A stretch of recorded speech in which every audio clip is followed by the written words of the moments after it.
Hello students, स्वागत है आप सभी का और एक सोल्यूशन वीडियो में। आज हम सॉल्व करने वाले हैं Bihar board class 10 disaster management का दूसरा चैप्टर। तो चलिए सॉल्व करते हैं। पहला प्रश्न है, नदियों में बाढ़ आने के प्रमुख कारण कौन है? ऑप्शंस, जल की अधिकता, नदी के तल में अवसाद का जमाव, वर्षा की अधिकता होना, इनमें से कोई नहीं। उत्तर होगा जल की अधिकता। प्रश्न नंबर 2, बिहार का कौन सा क्षेत्र बाढ़ग्रस्त क्षेत्र है? ऑप्शंस, पूर्वी बिहार, दक्षिणी बिहार, पश्चिमी बिहार, उत्तरी दक्षिणी बिहार। उत्तर होगा उत्तरी दक्षिणी बिहार। प्रश्न नंबर 3, निम्नलिखित में किस नदी को बिहार का शोक कहा गया है? ऑप्शंस, गंगा, गंडक, कोसी, पुनपुन। उत्तर होगा कोसी। प्रश्न नंबर 4, बाढ़ क्या है? ऑप्शंस, प्राकृतिक आपदा, मानव जनित आपदा, सामान्य आपदा, इनमें से कोई नहीं। उत्तर होगा प्राकृतिक आपदा। प्रश्न नंबर 5, सूखा किस प्रकार की आपदा है? ऑप्शंस, प्राकृतिक आपदा, मानवीय आपदा, सामान्य आपदा, इनमें से कोई नहीं। उत्तर होगा प्राकृतिक आपदा। प्रश्न नंबर 6, सूखे की स्थिति किस प्रकार आती है? ऑप्शंस, अचानक, पूर्व सूचना के अनुसार, धीरे धीरे, इनमें से कोई नहीं। उत्तर होगा अचानक। प्रश्न नंबर 7, सूखे के लिए जिम्मेवार कारक है? ऑप्शंस, वर्षा की कमी,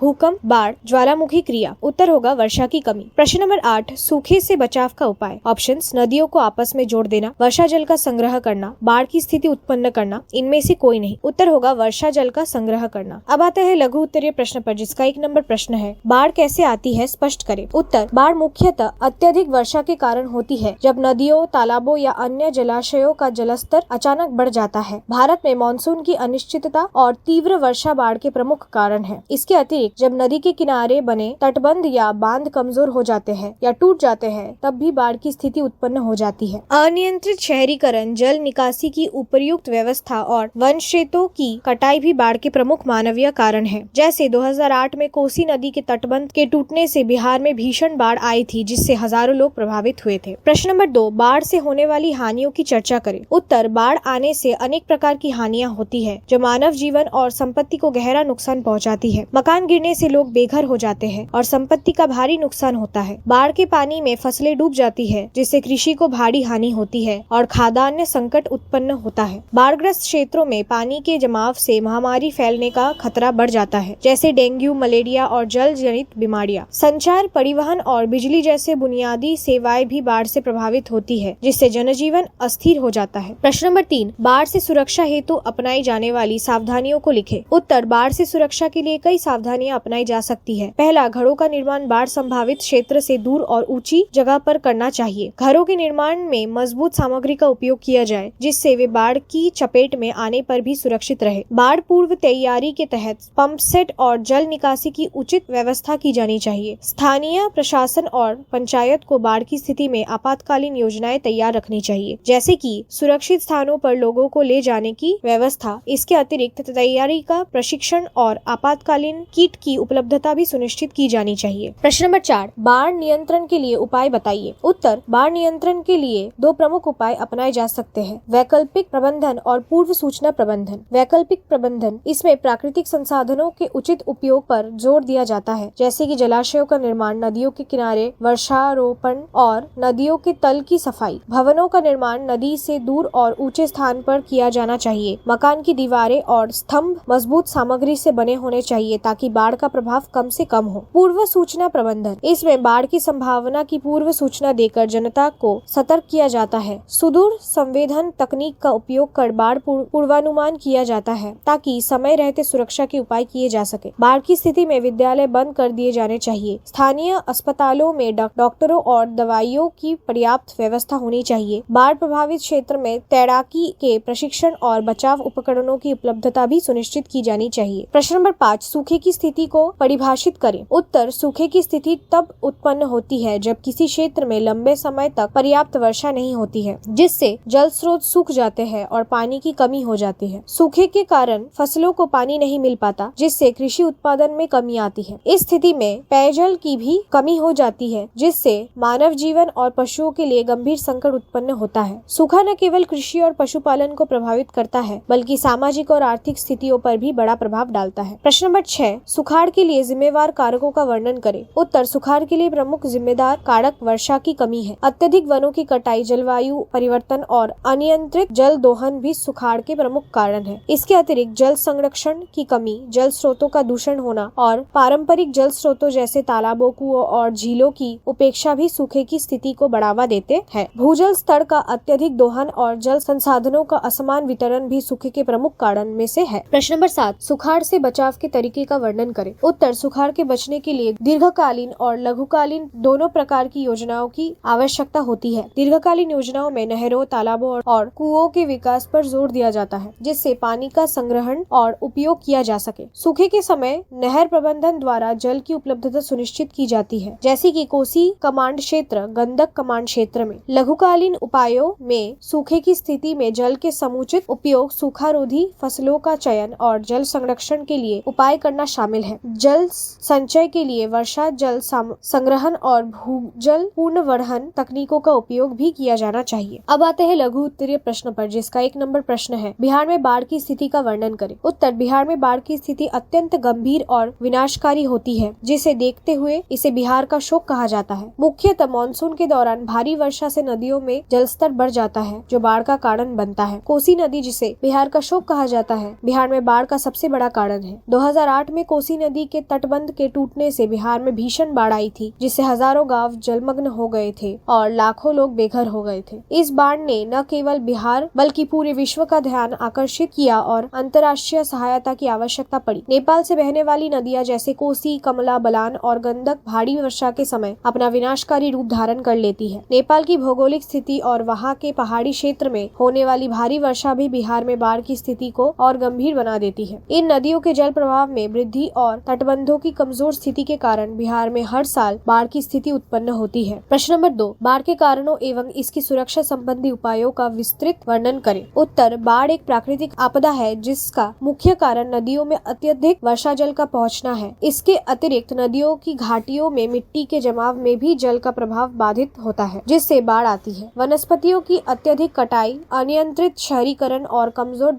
तटबंध भी बाढ़ के प्रमुख कारण हैं। इन कारणों से नदियों का जलस्तर बढ़ जाता है और आसपास के क्षेत्र में बाढ़ की स्थिति उत्पन्न हो जाती है। बाढ़ से सुरक्षा के लिए निम्नलिखित उपाय किए जा सकते हैं। तटबंधों की मरम्मत, नदियों के तटबंधों की नियमित रूप से मरम्मत और सुदृढ़ीकरण किया जाना चाहिए, ताकि वे भारी जल प्रवाह को रोक सके और सह सके। बाढ़ पूर्व चेतावनी प्रणाली, बाढ़ की पूर्व चेतावनी के लिए सुदूर संवेदन तकनीक का उपयोग किया जाना चाहिए, ताकि लोगों को समय रहते सतर्क किया जा सके। आपातकालीन योजना, बाढ़ की सूचना प्राप्त होते ही उस क्षेत्र के लोगों को सुरक्षित स्थानों पर पहुंचाना चाहिए। इसके लिए आपातकालीन निकासी योजना तैयार होना चाहिए। राहत सामग्री की उपलब्धता, बाढ़ पूर्व दवाइयाँ, खाद्य सामग्री और स्वच्छ पेयजल की व्यवस्था कर ली जानी चाहिए, ताकि आपात स्थिति में इन्हें तुरंत उपलब्ध कराया जा सके। सरकारी और गैर सरकारी सहयोग, बाढ़ के दौरान राहत और पुनर्वास कार्यों में सहकारी और गैर सरकारी संगठनों की सक्रिय भूमिका निभानी चाहिए। जन जागरूकता, लोगों को बाढ़ के कारणों, इसके प्रभावों और सुरक्षा उपायों के बारे में जागरूक करना आवश्यक है, ताकि वे समय रहते आवश्यक कदम उठा सके। प्रश्न नंबर 3, सुखाड़ के कारणों एवं इनके बचाव के तरीकों का वर्णन करें। उत्तर, सुखाड़ मुख्यतः वर्षा की कमी के कारण होता है, जिससे जल स्रोत सूख जाते हैं और कृषि उत्पादन प्रभावित होता है। अत्यधिक वनों की कटाई, जलवायु परिवर्तन और अनियंत्रित जल दोहन सुखाड़ के अन्य प्रमुख कारण हैं। इसके अलावा जल संरक्षण की कमी और जल स्रोतों का दूषित होना भी सुखाड़ की स्थिति को बढ़ावा देता है। सुखाड़ के बचाव के लिए दीर्घकालीन और लघुकालीन दोनों प्रकार की योजनाओं की आवश्यकता होती है। दीर्घकालीन योजना, इसके अंतर्गत जल स्रोतों का संरक्षण और विकास किया जाता है। नहर, तालाब और कुओं का निर्माण करके जल संग्रहण की व्यवस्था की जाती है। नहरों के माध्यम से जलाशयों में जल लाने और जल का सही प्रबंधन करने पर जोर दिया जाता है। वृक्षारोपण और वनीकरण को भी बढ़ावा दिया जाना चाहिए, ताकि वर्षा जल का संग्रहण हो सके और भूजल स्तर बनाए रखा जा सके। लघुकालीन योजना, इसमें भूमिगत जल का सदुपयोग और वर्षा जल संग्रहण की तकनीकों का प्रयोग किया जाता है। ड्रिप सिंचाई और छिड़काव सिंचाई जैसी आधुनिक सिंचाई प्रणालियां अपनाई जानी चाहिए, जिससे पानी का समुचित उपयोग हो सके। वर्षा जल संग्रहण के लिए तालाब, कुंड और पाइन का निर्माण किया जाना चाहिए। इसके अलावा जल पुनर्भरण तकनीकों का उपयोग करके भूमिगत जल स्तर को बनाया